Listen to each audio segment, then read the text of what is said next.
Okay, the social studies strategy that I'm talking about is cemetery studies. So we're here at the cemetery at Jewell. Um, Cemeteries are a really cool thing to use in your classroom, or a really cool trip to take. Um, they offer students lots of primary sources. They're usually well preserved. They're a priority in a community. Um, it's like history they can see and touch and talk about instead of reading it in a textbook. So that's kind of neat. And they have lots of different information in them. They'll have names and birth dates and symbols and things like that for kids to look at. So that's pretty cool.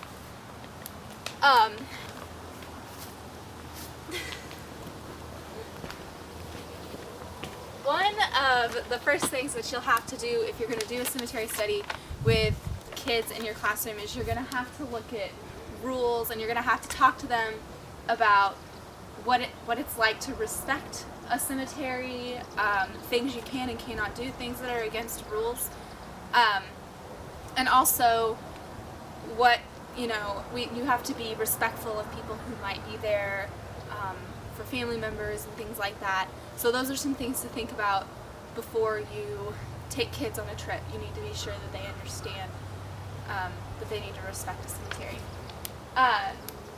Some neat things that you can teach include things like population studies, patterns. You can look at diseases and wars and things like that by observing the dates on the stones.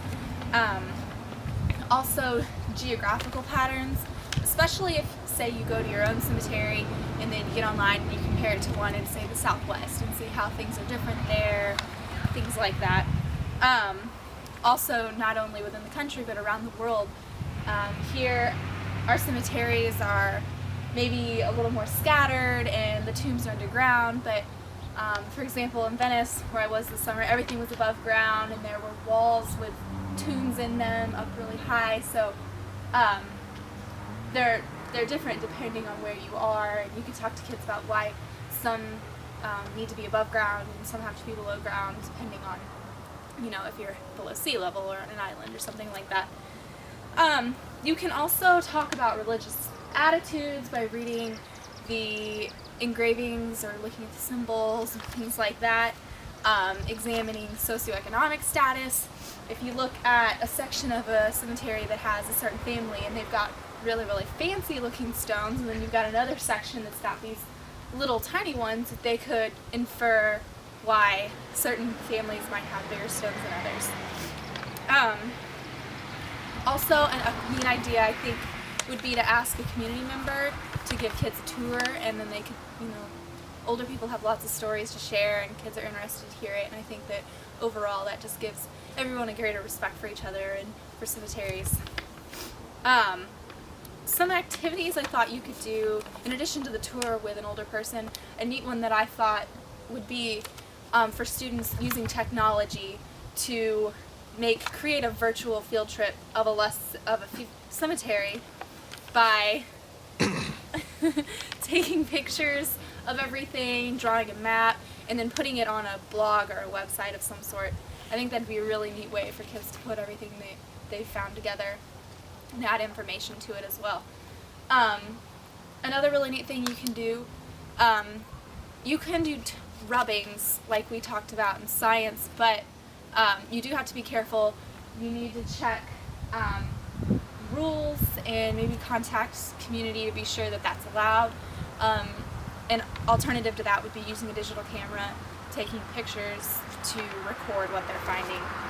I think you can teach a lot of skills in a cemetery. You can teach observing, recording, comparing and contrasting, inferring, collecting. So I think that there are a lot of valuable things there.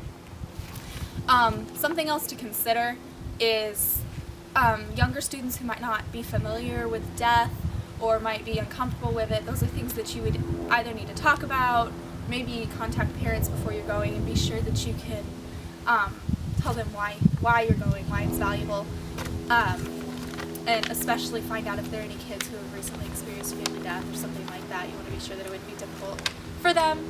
And you need to be able to tell people why it's important. And I found some glees that would work for this, or more strands than the subcategories within them. Geographical studies and analysis strand, talking about relationships within places and regions between people. Relationships of individuals and groups to institutions and traditions strands, talking about group membership and changing traditions, how things have changed over time.